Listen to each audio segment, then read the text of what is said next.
ஒரு பாண்டில் இன்வெஸ்ட்மெண்ட் பண்ணும்போது அந்த பாண்ட் வந்து செக்யூர் பாண்டா இல்லை அன்செக்யூர் பாண்டான்னு நம்ம பார்க்கணும். அந்த பாண்டு வந்து ஒரு செக்யூர் பாண்டாக இருந்துச்சுன்னா அது 100% சேஃப்னு நீங்கள் நினைக்காதீங்க. அப்போ கூட அதில் நம்மளுக்கு பிரச்சனை வரலாம்.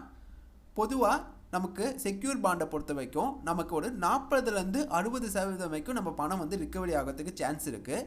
அது கூட அந்த கொலட்ரலாக அவங்க வைக்கிறாங்க பார்த்தீங்களா, அந்த அசெட் வந்து ஒரு ஸ்ட்ராங்கான அசெட்டாக இருந்துச்சுன்னா நமக்கு 40% 60% வரைக்கும் கிடைக்கும். ஒரு பெஸ்ட் சினாரியோன்னு பார்த்தீங்கன்னா ஒரு 70% வரைக்கும் கூட நமக்கு ரிக்கவரி கிடைக்கும். அதுவே அவங்க கொலட்ரலாக பயன்படுத்துகிற அந்த அசெட் வந்து ரொம்பவே வீக்கான ஒரு அசெட்டாக இருந்துச்சுன்னா நமக்கு வந்து ரொம்ப கம்மியாக ஒரு 20% இல்லை சில நேரங்களில் கிடைக்காம கூட போகும் ரிக்கவரி. அதனால் இந்த ஒரு விஷயத்தை வந்து நம்ம தெளிவாக பார்க்கணும் அந்த பாண்டில் இன்வெஸ்ட்மெண்ட் பண்ணதுக்கு முன்னாடி. இப்போ ஒரு பாண்டில் செக்யூர்னு மென்ஷன் பண்ணியிருந்தாங்கன்னா அவங்க எந்த விதமான அசெட்டை வந்து கொலாட்ரலாக பயன்படுத்துகிறாங்க என்பதை நம்ம கண்டுபிடிக்கணும். அதை எப்படி கண்டுபிடிக்கணும் என்பதை ஸ்டெப் பை ஸ்டெப்பாக உங்களுக்கு நான் சொல்கிறேன். ஃபஸ்ட்டு கோல்டன் பைக்கு போயிடலாம். அதில் ஒரு பாண்டை பிக் பண்ணி அதில் பார்க்கலாம்.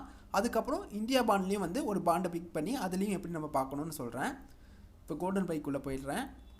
இதில் கீர்த்தனா பின் சர்வீஸை வந்து நான் பிக் பண்ணுறேன். இங்கேயே மேலேயே மென்ஷன் பண்ணியிருக்காங்க கோல்டு லோன் பேக்குன்னு சொல்லியிருக்காங்க. ஸோ இதுக்குள்ளே கீழே வாங்க, நல்லா கீழே வந்தீங்கன்னா அதர் இம்பார்ட்டன்ட் டீட்டெயில்ஸ் அண்ட் டிஸ்க்ளோசர்னு இருக்கும். இதுலேயும் நல்லா கீழே வாங்க. கீழே வந்தீங்கன்னா லுக்கிங் ஃபார் மோர் இன்ஃபர்மேஷன் இருக்கும். பக்கத்துலேயே டவுன்லோடு இருக்கும். இந்த டவுன்லோடை கிளிக் பண்ணிங்கன்னா உங்களுக்கு பிடிஎஃப் வந்து டவுன்லோட் ஆகிடும். இந்த பிடிஎஃப்பில் இந்த பாண்டை பற்றியே எல்லா இன்ஃபர்மேஷனும் இருக்கும். ஏன் இந்த பாண்டை அவங்க இஷ்யூ பண்ணுறாங்க, என்ன ரீசனுக்காக இஷ்யூ பண்ணுறாங்க, அதே மாதிரி இவங்க என்ன அசெட்டை வந்து கொலாட்ரலாக பயன்படுத்தியிருக்காங்க, ஃபஸ்ட் சார்ஜ் என்ன, செகண்ட் சார்ஜ் என்ன, அந்த மாதிரி எல்லா இன்ஃபர்மேஷனும் இதில் இருக்கும். இதை நீங்கள் ஃபுல்லாக படித்தே தெரிஞ்சுக்கலாம். இருந்தாலும் இதில் இருக்க ஒரே ஒரு பிரச்சனை என்னென்னா இவங்க அதிகப்படியான ஃபினான்ஷியல் டேர்ம்ஸில் வந்து இது எல்லாமே இருக்கும். ஒரு நார்மல் ரீட்டைல் இன்வெஸ்டர் படித்து புரிஞ்சிக்கிற மாதிரி ரொம்ப எளிமையாக இருக்காது. அதே மாதிரி இதில் ஏதாவது இடன் ரெட் ஃப்ளாக்ஸ் இருந்தால் அதையும் நம்ம நார்மலாக படிக்கும் போது தெரியாது. அதனால் ஒரு பெஸ்ட்டான வழியை உங்களுக்கு நான் சொல்கிறேன். ChatGPT இருக்குது பார்த்தீங்களா, இந்த ChatGPTயை பயன்படுத்தி நம்ம ஈஸியாக இதை அனலைஸ் பண்ணலாம். ஆனால் இந்த ChatGPTயை எப்பயுமே ஒரு அனலைசிங் டூலாக மட்டும்தான் நம்ம பயன்படுத்தணும். ஃபைனல் ரெஸ்பான்சிபிலிட்டி வந்து நம்மக்கிட்ட தான் இருக்குது. அந்த அசெட்டில் வந்து இன்வெஸ்ட் பண்ணுமா பண்ணக்கூடாதா என்பதை நம்ம தான் கிராஸ் செக் எல்லாம் பண்ணிவிட்டு அதுக்கப்புறமா முடிவு பண்ணணும் ஃப்ரெண்ட்ஸ். ஓகேவா? இப்போ நம்ம டவுன்லோட் பண்ணியிருக்கோம்ல அந்த பிடிஎஃப்பை வந்து நம்ம இதில் அப்லோட் பண்ண போகிறோம். அப்லோட் பண்ணிவிட்டு நம்ம ஒரு 6 ப்ராம்ப்டை வந்து இதில் கொடுக்க போகிறோம். அது ஒன் பை ஒன்னாக வந்து உங்களுக்கு வந்து நான் எக்ஸ்பிளைன் பண்ணுறேன். ஃபஸ்ட்டு வந்து எந்த விதமான கொலாட்ரல் வந்து பிளட்ஜ் பண்ணியிருக்காங்கன்னு பார்க்குறோம்.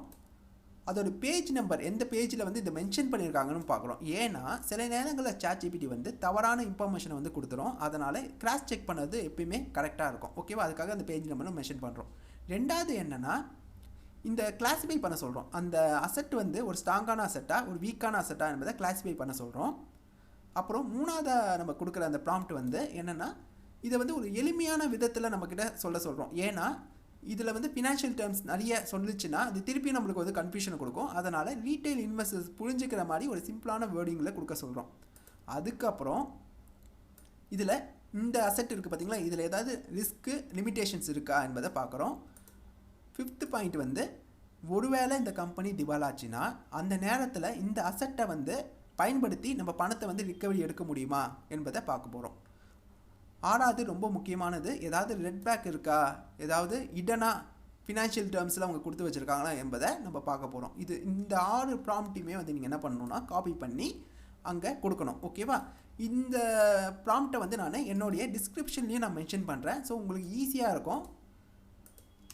இப்போ நான் இங்கே கொடுத்துட்டு நம்ம வெயிட் பண்ணலாம். அது ஃபுல்லாக அந்த டீட்டெயில்ஸை கொடுக்குற வரைக்கும் நம்ம வெயிட் பண்ணலாம்.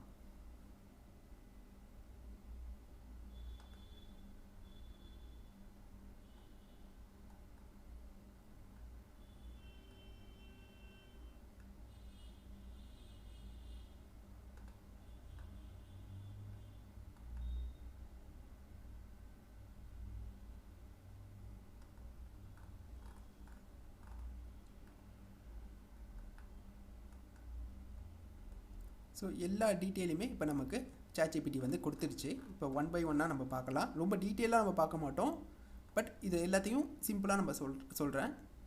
ஸோ இங்கே வந்து இவங்க என்ன ப்ளெச் பண்ணியிருக்காங்கன்னு பார்த்தீங்கன்னா கோல்டு லோன் ரிசீவபிள்ஸை வந்து ப்ளெச் பண்ணியிருக்காங்க.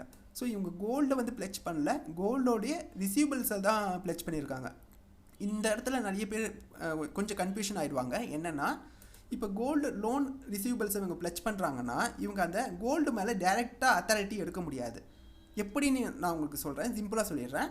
இப்போ நான் இந்த கீர்த்தனா பின் சர்வீஸில் வந்து என்னுடைய கோல்டை வச்சு நான் ஒரு கடன் வாங்கியிருக்கேன்னு வச்சுக்கோங்களேன், ஒரு கோல்டை வச்சு நான் கடன் வாங்கியிருக்கேன்னு வச்சுக்கோங்களேன்.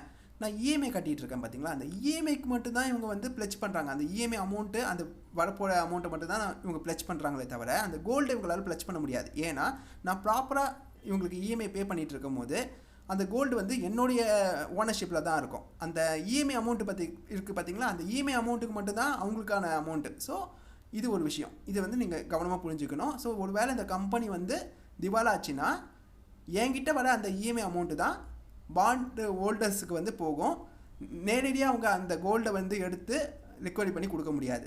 எப்போ அவங்க ரிக்கவரி பண்ணி கொடுக்க முடியும்னா இந்த மாதிரி கடன் வாங்குறாங்களே, அந்த கம்பெனியில் கடன் வாங்குறாங்களே, அவங்க டீஃபால்ட் ஆகிட்டாங்கன்னா, அவங்க கொடுக்க முடியாமல் அவங்களும் விட்டாங்கன்னா அப்போ அந்த நேரத்தில் அந்த கோல்டை வந்து அவங்க ஏலம் விட்டு எடுக்க முடியும். ஆனால் இதுக்கெல்லாம் டைம் ப்ராசஸ் அதிகமாகும். ஓகேவா, இது ஒரு விஷயம். ஸோ இது ஒரு விஷயம். இது எந்த பேஜ் நம்பரில் மென்ஷன் ஆகிருக்கு என்பதையும் இங்கே கொடுத்துட்டாங்க. ஸோ 41 to 43 பேஜ் அந்த இதில் வந்து இதை பற்றி மென்ஷன் பண்ணியிருக்காங்க என்பது தெளிவாக இங்கே சொல்லிடுச்சு. ஏன் இதை நான் பார்க்கணுன்னா அப்போ நம்ம போய் கிராஸ் செக் பண்ணதுக்கு நமக்கு ஈஸியாக இருக்கும். இப்போ இந்த அசட்டோடைய ஸ்ட்ரென்த்து பார்த்தோம்னா ஒரு மீடியம் லெவல் தான், ரொம்ப ஹைன்னு சொல்ல முடியாது, ரொம்ப லோன்னு சொல்ல முடியாது, ஒரு மீடியம் லெவலில் இதோட ஸ்ட்ரென்த் இருக்குது. ஓகேவா, இங்கே ஒரு நமக்கு வந்து பாசிட்டிவான விஷயங்கள் சொல்லிடுது, அதேமாதிரி லிமிட்டேஷன்ஸும் வந்து இங்கே கிளியராக சொல்லிடுது. இதில் ஏன் நான் படித்து பார்க்கலான்னா, இப்போ நான் ஃபுல்லாக படித்து பார்த்தேன்னா இது கீர்த்தனா ஃபின் சர்வீஸை வந்து நான் ஒரு வீடியோவாக மேக் பண்ணுற மாதிரி ஆகிடும். அதனால் இதை வந்து நான் சிம்பிளாக உங்களுக்கு சொல்கிறேன். ஓகேவா, இப்போ இதில் இருக்க லிமிட்டேஷன்ஸு, ரிஸ்க், இது எல்லாமே இங்கே வந்துருச்சு, கிளியராக நமக்கு வந்துருச்சு. இது எல்லாமே நம்ம பார்க்கணும். அதுக்கப்புறம் இது ஒரு வேளை நாளைக்கு கம்பெனி திவாலா ஆச்சுன்னா என்னென்ன விஷயம் நடக்கும், எப்படி அந்த ப்ராசஸ் நடக்கும், ரியாலிட்டி என்ன, இதையும் இங்கே கொடுத்தாச்சு. இதில் இருக்கிற ரெட் ஃப்ளாக்ஸ் எல்லாமே நம்மளுக்கு தெரிஞ்சிச்சு, நிறைய ரெட் ஃப்ளாக் இருக்குது. ஸோ இதையும் நம்ம நோட் பண்ணிக்கணும்.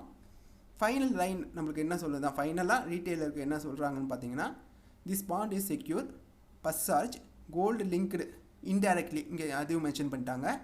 But not asset backed like property, ஒரு அசட்டை வச்சு இல்லை, ஒரு பில்டிங்கோ ஒரு லேண்டையோ இவங்க வைக்கலை, கேஷை பேஸ் பண்ணியும் இல்லை, எப்படி இந்த மாதிரி வச்சும் இல்லை.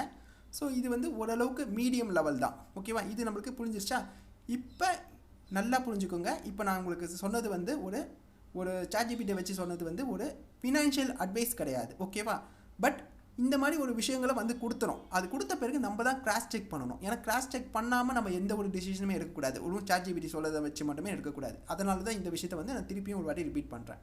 இப்போ நம்ம என்ன பண்ண போகிறோம்னா இந்தியா பாண்ட்ஸுக்குள்ளே போக போகிறோம். அதில் போயிட்டு அதுலேயும் வந்து இதே மாதிரி விஷயத்தை பண்ண போகிறோம். ஓகேவா, இதில் early salary service private limited இருக்குது பார்த்தீங்களா, இதை ஓப்பன் பண்ணிக்கலாம். இதுவும் வந்து செக்யூர் தான் கொடுத்துருக்காங்க. இங்கே எப்படி பார்க்கணுன்னு நான் சொல்கிறேன். இதில் வந்து வாண்ட் டு நோ மோர்னு சொல்லி இருக்கும். அதில் டவுன்லோடு IM/KIDன்னு இருக்கும். இதை நீங்கள் டவுன்லோட் பண்ணிங்கன்னா பிடிஎஃப் வந்து டவுன்லோட் ஆகிடும். இந்த பிடிஎஃப்லேயும் இந்த பாண்டுக்கான எல்லா விஷயமே கொடுத்துருப்பாங்க, டீட்டெயிலாக கொடுத்துருப்பாங்க. இதை நம்ம என்ன பண்ண போகிறோம்னா திருப்பி ChatGPT போகிறோம். திருப்பி இந்த ஃபைலை வந்து நம்ம அப்லோட் பண்ண போகிறோம். இதை அப்லோட் பண்ணிவிட்டு நம்ம ஆல்ரெடி வச்சுருக்க இந்த ப்ராம்ப்டை வந்து இங்கே கொடுக்க போகிறோம்.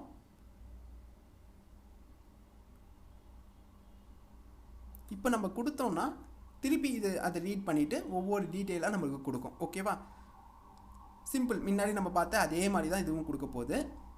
இப்போ இதில் என்ன ஒரு விஷயம்னா நீங்கள் தெளிவாக ஈஸியாக புரிஞ்சுக்கலாம். ஓகேவா, புரிஞ்சுக்கிறதுக்கு உங்களுக்கு ரொம்ப ஈஸியாக இருக்கும். ஏன்னா நீங்கள் டைரெக்டாக ஒரு பிடிஎஃப் டவுன்லோட் பண்ணி படித்தா உங்களுக்கு ரொம்ப டைம் கன்சியூம் ஆகும். பட் இதில் ஈஸியாக சொல்லிடுது, அதுவும் எந்த பேஜில் இருக்குன்னு கூட நம்மளுக்கு வந்துடுது. ஓகேவா, அதுக்கப்புறம் நீங்கள் அது வந்து எந்த மாதிரி டைப் ஆஃப் அசட்டுன்னு மட்டும் தெரிஞ்சுக்கிட்டு அது கரெக்டாக நீங்கள் விருப்பப்படுற மாதிரி இருந்துச்சுன்னா நீங்கள் வந்து ஒரு ஓகே இந்த அசட்டை வந்து ஓகே தான் நீங்கள் நினச்சிங்கன்னா இதில் இருக்க அந்த ரெட் ஃப்ளாக் இது எல்லாமே ஓகே அப்படின்னு உங்களுக்கு மைண்டுக்கு வந்துச்சுன்னா மட்டும் அதில் வந்து நீங்கள் இன்வெஸ்ட்மெண்ட் பண்ணலாம். இப்போ இதுலேயும் பார்த்தீங்கன்னா நிறைய ரெட் ஃப்ளாக் இருக்குது. ஓகேவா, அப்போ இதுவும் வந்து அந்தளவுக்கு எனக்கு இந்த ChatGPT சொல்கிறத வச்சு பார்க்கும்போது சூட்டபிள் இல்லை. நம்மளும் ஆனால் ஒரு வாட்டி செக் பண்ணணும். ஓகேவா, நம்மளும் ஒரு வாட்டி நம்ம செக் பண்ணி பார்க்கணும். ஓகே ஃப்ரெண்ட்ஸ், நீங்கள் அக்கௌண்ட் ஓப்பன் பண்ணணுன்னு நினச்சிங்கன்னா இந்தியா பாண்டோடைய லிங்க்கை வந்து நான் டிஸ்கிரிப்ஷனில் கொடுத்துருக்கேன். அதை பயன்படுத்தி அக்கௌண்ட் ஓப்பன் பண்ணிக்கோங்க. இந்த வீடியோ பிடிச்சிருந்தால் லைக் பண்ணுங்கள். மறக்காமல் நம்ம சேனலை சப்ஸ்கிரைப் பண்ணிக்கோங்க. Take care, bye by.